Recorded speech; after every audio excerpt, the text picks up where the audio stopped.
Mark Zuckerberg. Getty Images. Facebook chief executive Mark Zuckerberg apologized on Wednesday for mistakes his company made in how it handled data belonging to 50 million of its users and promised tougher steps to restrict developers' access to such information.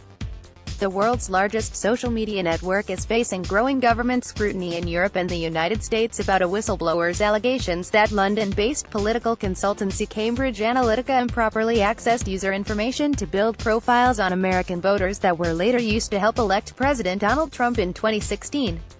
"This was a major breach of trust. I'm really sorry this happened. We have a basic responsibility to protect people's data," Zuckerberg said in an interview with CNN, breaking a public silence since the scandal erupted at the weekend. Zuckerberg said in a post on Facebook, "The company made mistakes, there's more to do, and we need to step up and do it." He said the social network planned to conduct an investigation of thousands of apps that have used Facebook's platform, restrict developer access to data, and give members a tool that lets them to disable access to their Facebook data more easily. His plans did not represent a big reduction of advertisers' ability to use Facebook data, which is the company's lifeblood. Zuckerberg said he was open to additional government regulation and happy to testify before the U.S. Congress if he was the right person. "I'm not sure we shouldn't be regulated," he told CNN.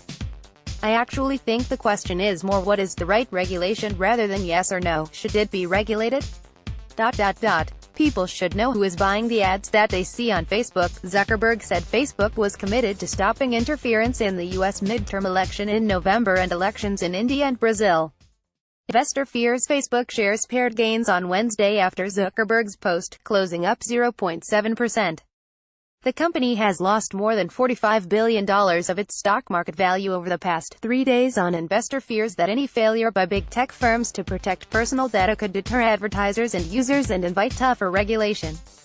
Zuckerberg told the New York Times in an interview published on Wednesday he had not seen a meaningful number of people deleting their accounts over the scandal.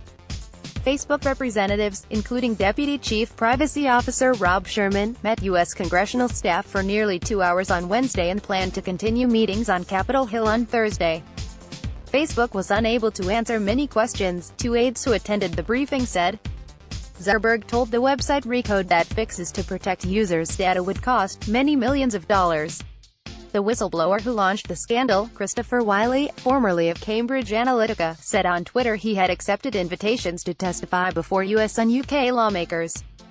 The German government said Facebook must explain whether the personal data of the country's 30 million users were protected from unlawful use by third parties, according to a report in the Funk group of German regional newspapers. Scapegoat. On Tuesday, the board of Cambridge Analytica suspended its chief executive Alexander Nix, who was caught in a secret recording boasting that his company played a decisive role in Trump's victory. However, the academic who provided the data disputed that on Wednesday. "I think what Cambridge Analytica has tried to sell is magic, and they've made claims that this is incredibly accurate and it tells you everything there is to tell about you. But I think the reality is it's not that," psychologist Alexander Kogan, an academic at Cambridge University, told the BBC in an interview. Kogan, who gathered the data by running a survey app on Facebook, also said he was being made a scapegoat by Facebook and Cambridge Analytica. Both companies have blamed Kogan for alleged data misuse. Only 300,000 Facebook users responded to Kogan's quiz, but that gave the researcher access to those people's Facebook friends as well, who had not agreed to share information, producing details on 50 million users. Facebook has said it subsequently made changes that prevent people from sharing data about friends and maintains that no breach occurred because the original users gave permission. Critics say that it essentially was a breach because data of unsuspecting friends was taken. Analysts have raised concerns that the incident will reduce user engagement with Facebook, potentially lessening its clout with advertisers. 3 Wall Street brokerages cut their price targets. Investors now have to consider whether or not the company will conclude that it has grown in a manner that has proven to be untenable, said Pivotal Research Group analyst Brian Weiss.